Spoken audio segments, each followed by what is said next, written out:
अस्सलाम वालेकुम दोस्तों, मेरा नाम ईशान है। मैं उम्मीद करता हूँ कि आप सब खैरियत से होंगे। आप देख रहे हैं मेरे YouTube channel cricket talk with Ishan.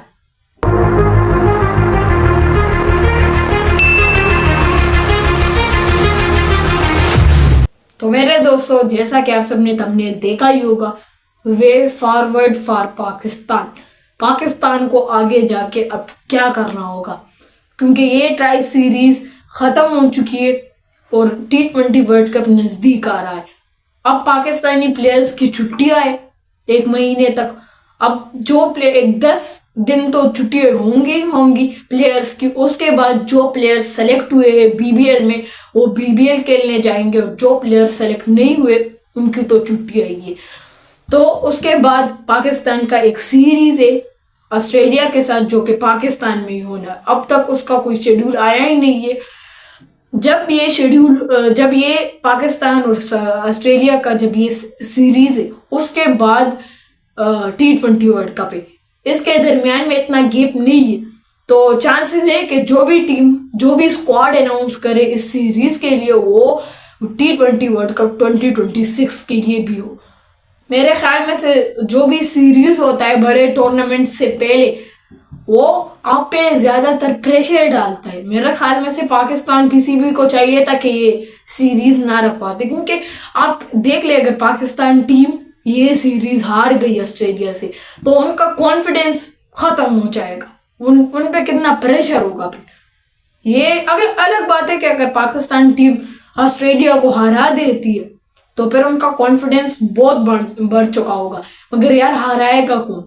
Pakistan के पास एक एडवांटेज है, वो ये है कि ऑस्ट्रेलिया की बॉलिंग लाइनअप जो है वो मिचेल स्टार्क के बाद थोड़ी कमजोर है। मिचेल स्टार्क ने जब रिटायरमेंट ली थी T20 से, तो उसके बाद उनके साथ कोई ऐसा बॉलर नहीं है जो T20 में उनका बेस्ट बॉलर बन जाए।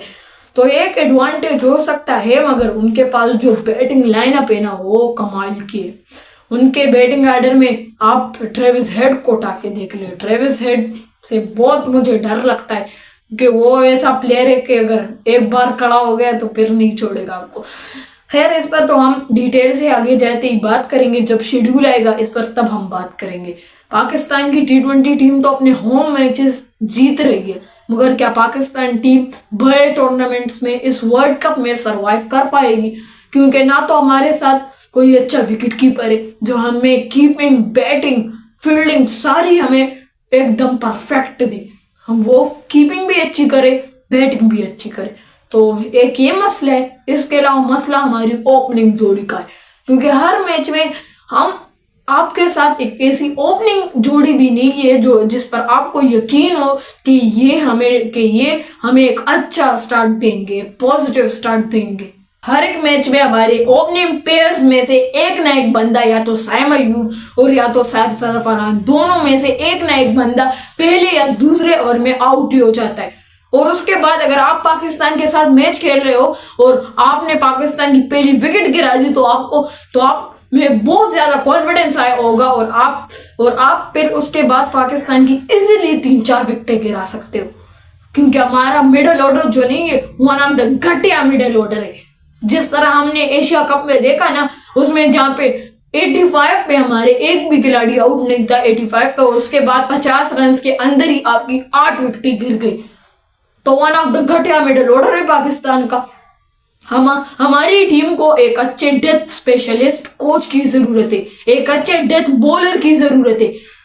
कोच जो है वो हमारे बॉलर्स को ट्रेन करे कि आपने इस तरह की डेथ बॉलिंग करनी है डेथ ओवर्स में। आप डेथ बॉलिंग किससे करेंगे? शाहीन अफरीदी से करेंगे, जो कि खुद ही स्ट्रगल करता आ रहा है डेथ ओवर्स में। हमेशा से शाहीन अफरीदी अपने पहले 2 ओवर्स तो बहुत अच्छे करता है, उसके बाद उसके जो 2 ओवर्स बाकी रहते वो लास्ट में करता है, और लास्ट में वो इतने मार्क आता है ना कि अपने उस पहले 2 ओवर्स का सत्यानाश कर देता है। आप डेथ बॉलिंग आप हारिस रऊफ से करेंगे, जो कि रन्स मशीन है। नसीम शाह से आप डेथ बॉलिंग करेंगे, नसीम शाह जिसकी फिटनेस गंदी, और उसके बाद उसके साथ तो ना स्पीड है और ना तो लाइन है। से स्पिन हमारे बैटर्स खेल नहीं सकते। कितनी बार मैं बोल चुका हूं कि पाकिस्तान को चाहिए कि जब ये ट्राई सीरीज खत्म हो जाए उसके बाद तो इनकी छुट्टियां है ना, आप एक स्पिन कंडीशन वाली पिचेस रखे और पाकिस्तान के तमाम स्पिनर्स को बुलाए ताकि वो बाबर आजम, साइफ जाफरान, साइम अयूब इन सबको बॉलिंग करे, हमारे बैटर्स को बॉलिंग करे, ताकि हमारे बैटर्स जो है वो स्पिन को खेलना सीख सके। स्पिन हमारे बैटर्स नहीं खेल सके, डेथ बॉलिंग हमारे बॉलर्स से होती ही नहीं है। वन ऑफ द घटिया मिडल ऑर्डर है हमारा, कीपर हमारे पास नहीं है, तो आप इस टीम के साथ वर्ल्ड कप जीतेंगे? मुझे तो नहीं लगता। यहाँ तक मैंने पाकिस्तान टीम के ओवरऑल गलतियां निकाल दी है और अब मैं हर प्लेयर पर डिटेल से बात करूंगा और उसकी हर गलती को मैं आपके साथ शेयर करूंगा। स्टार्ट करते हैं बाबर आजम से। बाबर आजम जो कि ऑफ स्पिन बॉलर को तो खेल ही नहीं सकता। जब भी पाकिस्तान का मैच हो उसमें बाबर आजम हो, अपोजिट टीम का कोई भी तगड़ा सा स्पिनर उठा के आप देख ले, बाबर आजम उसके खिलाफ आउट होगा। हमेशा से बाबर आजम स्ट्रगल करता आ रहा है ऑफ स्पिन बॉलर के खिलाफ, हमेशा से, और ये कोई नई बात नहीं है। बाबर आजम जब भी बाबर आजम स्पिन के खिलाफ आउट होता है, कमेंट्रेटर्स सारे यही कहते हैं कि बाबर आजम को स्वीप शॉट खेलनी चाहिए, बाबर आजम को स्वीप शॉट सीखनी चाहिए। मगर नहीं, बाबर आजम जब तक बाबर आजम स्वीप शॉट नहीं सीखेगा तब तक बाबर आजम स्पिन को अच्छा नहीं खेल सकता। यार अगर ये गलतियां हम बाबर आजम के अंदर महसूस कर रहे हैं तो यार ये कोचेस क्यों बैठे, ये क्यों बाबर आजम को उसकी गलतियां नहीं दिखाते कि आपकी ये गलतियां है, आप उस पे काम करें। बाबर आजम को स्पिन को अच्छा खेल ही नहीं सकता, इसलिए तो मैं यहाँ पे बार बार यही बोल रहा हूँ कि आपको चाहिए कि स्पिन पिचेस बनवा ले ताकि आपके बैटर स्पिन को अच्छा खेल सके। मगर नहीं, आपकी टीम में कोई भी प्लेयर अपने अंदर इम्प्रूवमेंट ही नहीं ला रहा, क्योंकि उनको तो पता है ये कि हमने आगे जाके भी पाकिस्तान के लिए खेलना है लाजमी, इसलिए तो आपके प्लेयर्स अपने अंदर इम्प्रूवमेंट ही नहीं ला रहे। बाबर आजम को चाहिए कि थोड़ी प्रैक्टिस कर ले लॉफ्टेड शॉट्स की। बाबर आजम जब भी बैटिंग करने आता है इतने स्लो माइंडसेट के साथ और गंदी माइंडसेट के साथ बैटिंग करने आता है कि हर बॉल इसने डॉट ही खेलनी है। पहले 5-6 बॉल्स तो बाबर आजम के डॉट ही होते। यार बाबर, आप ब्रेव बनो, बहादुर बनो कि अगर आप उस टीम का ये मेन बॉलर है ना तो आपको इसको ही टारगेट करना है, पूरे मैच पे आपको इसको ही टारगेट करना है। मगर यार कौन सिखाएगा बाबर आजम को ऐसी ब्रेव माइंडसेट वाला गेम? कौन? बाबर आजम को चाहिए कि ऐसे माइंडसेट के साथ आए पिच पे कि अगर फॉर एग्जांपल सामने हार्दिक पांड्या बॉलिंग कर रहा है, उसने आपको 2 बार आउट किया है इंटरनेशनल में, तो आपको चाहिए कि आपने पूरे मैच में उसी को टारगेट करना है। आपने कहना है कि इसने मुझे 2 बार आउट किया है, इस मैच में मैं इसको नहीं छोड़ूंगा। मगर यार ये कौन सिखाएगा पाकिस्तानी प्लेयर्स को? ये गलतियां हम यहाँ पे बैठ के नोट कर रहे हैं, तो क्या पाकिस्तानी प्लेयर्स नोट नहीं कर रहे होंगे? पाकिस्तानी कोचेस नोट नहीं कर रहे होंगे? अब बहुत से फैंस कहेंगे बाबर आजम के उस पे तो प्रेशर है, वो मेंटली ब्लॉक है। तो यार प्लेयर तो वही होता है जो प्रेशर वाले गेम में चलता है, जब भी मैटर बड़ा हो तो उसको फिर परफॉर्मेंस देनी पड़ती है, और वही होता है प्लेयर। बाबर आजम अगर कोहली अपनी टीम से प्रेशर हटवा सकता है तो क्या बाबर नहीं हटवा सकता? बाबर के बारे में एक बात मशहूर है कि लोग कहते हैं कि जब भी मैटर बड़ा होता है तब बाबर आजम परफॉर्मेंस नहीं देता। अब ये इसी बात को बाबर आजम ने गलत साबित करना है इस T20 वर्ल्ड कप में। जब ये मैटर अभी बड़ा होगा ना, अभी T20 वर्ल्ड कप आने वाले है, उसमें मैटर बड़ा होगा तो बाबर आपने उधर ही परफॉर्मेंस देनी होगी। साइम अयूब की गलतियों पर आ जाते। साइम अयूब जिसको स्ट्राइक रोटेटिंग तो पहले से ही नहीं आती, क्योंकि आपका जो पीसीबी है वो प्लेयर्स को अच्छे से ट्रेन ही नहीं करता। अगर आप टेस्ट के प्लेयर हो तो आपको स्ट्राइक रोटेटिंग ज्यादा आती होगी, क्योंकि टेस्ट मैच में ज्यादा स्ट्राइक रोटेटिंग होती है, जहां पे साइम अयूब पीसीबी को चाहिए था कि उसको अपनी टेस्ट टीम में भी डाल देते, क्योंकि उसकी तो पहले से ही स्ट्राइक रोटेटिंग का मसला है, तो उधर उसका स्ट्राइक रोटेटिंग का जो मसला होगा वो ठीक हो जाएगा। मगर नहीं, आपने उसे टीम से ही निकाल दिया, टेस्ट टीम से। दूसरी गलती ये है कि हर मैच में साइम अयूब लूज शॉट पे आउट होता है, हर मैच में। इस ट्राई सीरीज को उठा के देख लो, कभी उससे एज लगता है तो कभी चक्के मारने के चक्कर में आउट हो जाते हैं, तो कभी क्या हर मैच में साइम अयूब इतने खास बॉल भी नहीं होते और उस पर भी साइम अयूब आउट हो जाता है। साइम अयूब ना तो अपने आप से प्रेशर हटवा रहा है और ना तो पाकिस्तान टीम से प्रेशर हटा रहा है। साइम अयूब पाकिस्तानी प्लेयर्स को कंसिस्टेंसी लानी होगी अपने अंदर। पाकिस्तानी टीम में कोई भी प्लेयर ऐसा नहीं है सिवाय मोहम्मद नवाज के जिसके अंदर कंसिस्टेंसी हो, कोई भी प्लेयर नहीं। एक मैच में सेंचुरी, कभी 50 और दूसरे मैच में फिर 0। तो यार कंसिस्टेंसी लाओ यार अपने अंदर। और इसके अलावा एक मसला ये भी है साइम अयूब में कि ये लंबी इनिंग्स भी नहीं खेल सकता। लंबी इनिंग्स साइम अयूब नहीं खेल सकता। पाकिस्तानी एक्स क्रिकेटर्स में आप मुझे कुछ नाम बता ले कि जो लंबी इनिंग्स खेलते थे, कौन हो गए? एक आपका हो गया मोहम्मद हफीज भी आता है ना, उसमें हफीज में पे मैं बात करूंगा। इसके अलावा इंजिमामुल्लाह हक हो गया, मिसबाउल्लाह हक हो गया, यूसुफ हो गया और इसके अलावा यूनुस खान हो गए। बहुत से प्लेयर्स हैं। ये लोग अगर लंबी लंबी इनिंग्स खेलते थे अपने वक्त में, तो क्या इनको चाहिए, तो क्या इनको नहीं चाहिए कि साइम अयूब को ये लोग ट्रेन करें कि आपने इस तरह की लंबी इनिंग्स खेलनी है अपनी टीम के लिए? मगर नहीं, ये तो यहाँ पे सोशल मीडिया कैमरे के सामने बैठ कर ये तो अपने प्लेयर्स पर क्रिटिसिज्म करते, उनको और भी ट्रोल करते। मैं बात कर रहा हूँ हफीज की। जब चैंपियंस ट्रॉफी हुई, हफीज कहने लगा कि हकीकत में जो किंग है वो कोहली है, बाबर आजम किंग नहीं है। तो यार किंग बनवाया उसे किसने? हमारे लोगों ने तो उसे किंग बनवाया है। और आप कह रहे हो कि वो किंग नहीं है, तो यार ये किंग उसे बनवाया किसने? हमारे लोगों ने तो उसको किंग बनवाया है ना। और अब आप उसे ट्रोल कर रहे हो।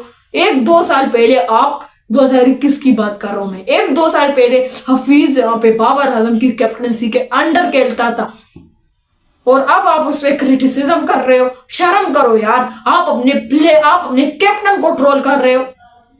अब बात करते हैं अहमद शहजाद की। अहमद शहजाद जो कि हर वीडियो में यही कहता है, सिर्फ बाबर आजम उसको दिखता है, हर वीडियो में वो यही कहता है कि बाबर आजम परफॉर्मेंस नहीं दे रहा, बाबर आजम ये और वो। बाबर आजम एक शो में उसने बाबर आजम के स्टेट्स निकाले थे और उसको ऐसे किया था और कह रहा था कि बाबर आजम ये किंग के स्टेट से। एक टाइम पे बाबर आजम और अहमद शहजाद ओपनिंग कर रहे थे वर्ल्ड 11 वर्सेस पाकिस्तान के जो मैचेस थे, एक सीरीज जो हुआ था उसमें। उस टाइम बाबर और अहमद शहजाद ओपनिंग कर रहा था। उस टाइम तो तुमको ये किंग नजर नहीं आ रहा था। जब तुम इंटरनेशनल क्रिकेट से बाहर हो गए, अब तुम अपने प्लेयर्स को ट्रोल करते हो। शर्म करो यार। शोएब अख्तर जो कि जिसने चैंपियंस ट्रॉफी के बाद कहा था कि बाबर आजम फ्रॉड है, बाबर आजम एक धोखा है। यार तुम क्या बोल रहे हो यार? अगर तुमने पास में इतनी अच्छी परफॉर्मेंस दी भी है ना, तो तुम उसमें पानी फेर रहे हो। आपने कहीं इंडिया का एक एक्स क्रिकेटर देखा है? कभी आपने देखा है कि सचिन तेंदुलकर जो है वो कोहली को क्रिटिसाइज करता हो, या रोहित शर्मा को कि उन्होंने हमें 2023 का वर्ल्ड कप नहीं जिताया? या वो तो बड़े प्लेयर्स है ना, सूर्य कुमार यादव जो कि इतनी खास उसकी परफॉर्मेंस नहीं है, वो इतना खास परफॉर्म भी नहीं करके देता, उसको कभी कोहली ने क्रिटिसाइज किया है? सचिन तेंदुलकर ने उसे कभी क्रिटिसाइज किया है? युवराज सिंह ने कभी क्रिटिसाइज किया है? युवराज सिंह जो कि इंडिया के लिए अभी भी यंग टैलेंट तैयार करके दे रहा है, और यहाँ आपके एक्स क्रिकेटर्स हमारे प्लेयर्स के पीछे लगे हुए हैं। इसके अलावा बात करते हैं साहिबजादा फरहान की मिस्टेक्स पे। साहिबजादा फरहान जो कि डॉट बॉल्स बहुत ज्यादा लेते हैं, हमेशा से साहिबजादा फरहान का यही चलता है कि या तो चक्का या तो चौका है। स्ट्राइक रोटेटिंग साहिबजादा फरहान को सीखनी चाहिए। इसके अलावा अगर अपोजिट टीम में कोई भी तेज बॉलर हो, पेस वाला बॉलर हो, वही हर मैच में साहिबजादा फरहान को आउट कर देता है। जिस तरह मैंने 1-2 वीडियो पहले मैंने ये बात कही थी ना कि अगर अपोजिट टीम में कोई पेस वाला बॉलर हो तो उसके 90% चांसेस होते हैं कि वो साहिबजादा फरहान को आउट कर ले। इस ट्राई सीरीज में भी हमने देखा। इसके अलावा साहिबजादा फरहान ऑफ शॉट है, खेल नहीं सकता। आपकी तरफ वो थोड़ी बैटिंग अभी अपने अंदर इंप्रूवमेंट ला रहा है, मगर उसको जल्दी लानी होगी क्योंकि T20 वर्ल्ड कप नजदीक आने वाला है। इसके अलावा आगा जी पे बात करते। आगा जी में बस यही एक मसला है कि आगा, नो डाउट आगा सलमान अली आगा बहुत अच्छा प्लेयर है, मगर सलमान अली आगा को थोड़ी पावर हिटिंग की ज़रूरत है। अगर सलमान अली आगा ने पावर हिटिंग सीख ली ना तो वो एक अच्छा मिडल ऑर्डर का प्लेयर बन सकता है। इस ट्राई सीरीज में भी हमने देखा कि हमने एक मैच सलमान अली आगा की वजह से हारा, क्योंकि उनसे लास्ट में पावर हिटिंग ही नहीं हो रही थी, छक्का ही नहीं लग सका उनसे। लास्ट में जब 11 बॉलों पे 16 चाहिए थे अगेंस्ट श्रीलंका, वो भी हम हारे आगाज जी की वजह से, क्योंकि उसने लास्ट में थोड़ी अगर वो एक चक्का मार देता तो हम ये मैच जीत जाते। मगर वो वही आपको पावर हिटिंग की जरूरत है, क्योंकि सलमान अली आगा एक मिडल ऑर्डर का प्लेयर है और मिडल ऑर्डर की रिस्पॉन्सिबिलिटी होती है मिडल ऑर्डर के बैटर की कि वो मैच को फिनिश कर सके। इसके अलावा बात करते हैं शाहीन अफरीदी पे। शाहीन अफरीदी की यही मसला है शाहीन अफरीदी में कि वो रेस्ट नहीं करता। अब अगर ये T20 वर्ल्ड कप आने वाला है, उसमें अगर इतना खास मैच नहीं हो तो आपको चाहिए कि शाहीन अफरीदी को रेस्ट कराए, क्योंकि हर मैच में भी हम शाहीन अफरीदी के साथ तो नहीं जा सकते ना, हमें यंग टैलेंट को भी टेस्ट करना होगा। इसके अलावा शाहीन अफरीदी को पेस के साथ बॉलिंग करनी होगी इस T20 वर्ल्ड कप में और ऑस्ट्रेलिया के सीरीज में, क्योंकि ये एक आम सीरीज भी है और उसके बाद जो टूर्नामेंट है वो बहुत अहम है, बहुत ज्यादा अहम है। शाहीन अफरीदी की अगर पेस वापस आ गई ना, तब शाहीन अफरीदी एक कच्चा बॉलर, वापस शाहीन अफरीदी का कमबैक हो जाएगा।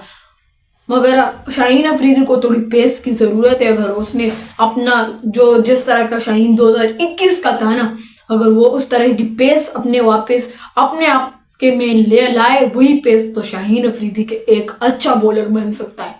इसके अलावा शाहीन अफरीदी को एग्रेशन के साथ बॉलिंग करनी होगी। ये नहीं कि बस आप आगे हम पाकिस्तान का मैं प्रीमियम फास्ट बॉलर हूँ, ये इससे काम नहीं चलेगा। आपको एक तगड़ा फास्ट बॉलर बनना होगा। नसीम शाह पर भी आ जाते। नसीम शाह जो कि उसके साथ तो पेस है ही नहीं, फिटनेस उसकी घटिया है और एग्रेशन भी उसके साथ है ही नहीं। तो यार मेरे ख्याल में से तो नसीम शाह को टेस्ट मैच ही सिर्फ देने चाहिए और बाकी वो डोमेस्टिक के लिए, क्योंकि टेस्ट मैचेस में उसकी फिटनेस ठीक होगी। इसके अलावा आपको अब्बास अफरीदी को ट्राई करना चाहिए। अब्बास अफरीदी को माइक हसन ने कहा था कि उसको हमने रेस्ट दी है, तो यार एक टूर्नामेंट हो चुका है और अब दूसरा टूर्नामेंट करीब आने वाला है और उसकी रेस्ट खत्म नहीं होती। इसके अलावा बात करते हैं हारिस रऊफ पे। हारिस रऊफ का कोई कनेक्शन नहीं है मैच के साथ, उसको बस बॉल ही फेंकनी। हारिस रऊफ यार, अगर तुम्हारे पास इतनी स्पीड है भी तो तुम यार जोफ्रा आर्चर बनो, मार्क वुड बनो, उनके साथ कितनी स्पीड है, वो जिस लाइन और लेंथ के साथ बॉलिंग करते हैं ना वो कमाल की होती है। तो यार आप भी उनसे कुछ सीखो, उनकी लाइन और लेंथ के साथ बॉलिंग करो। अब इब्रार अहमद पे आ जाते। इब्रार अहमद जब भी प्रेशर आता है इब्रार पे, तब उसकी लाइन और लेंथ बिगड़ जाती है। इसके अलावा उसको डेथ बॉलिंग सीखनी होगी, क्योंकि बाज़ों का टारगेट इतना नहीं होता, तो आपको अपने मेन बॉलर्स को ओवर्स देने पड़ते, जिसकी वजह से लास्ट ओवर बाज़ों का स्पिनर के हाथों चला जाता है। तो फिर उस स्पिनर की जिम्मेदारी बनती है कि वो थोड़े रन्स भी डिफेंड कर ले। तो अब इब्रार अहमद को भी डेथ बॉलिंग सीखनी होगी, जिस तरह के हमने PSL में हमने मैच देखा भी होगा, आपने अगर देखा हो पेशावर ज़ल्मी और इस्लामाबाद का, जिसमें ऑलमोस्ट पेशावर ज़ल्मी हार ही चुकी थी, मगर लास्ट में जिस तरह की आरिफ याकूब ने बॉलिंग की ना, 19वां ओवर जो आरिफ याकूब ने किया था उसमें उसने 4 विकेटें निकाली थी। तो आपको भी अब उसी तरह की बॉलिंग करनी होगी। इसके अलावा हमारी टीम अच्छी अपनी होम मैचेस जीतती है, मगर अगर ये गलतियां पाकिस्तान ने ठीक करा ली तो फिर हम इजीली इस वर्ल्ड कप के फाइनल या सेमीफाइनल तक तो फिर जा सकते हैं, अगर ये गलतियां पाकिस्तान ने ठीक करा ली। तो आपके ख्याल में से इसमें सबसे बड़ा जो मसला है हमारी टीम में वो क्या है, तो कमेंट में मुझे बताएं। तो ये थी आज की वीडियो। अगर वीडियो पसंद आई हो तो चैनल को सब्सक्राइब और वीडियो को लाइक करें।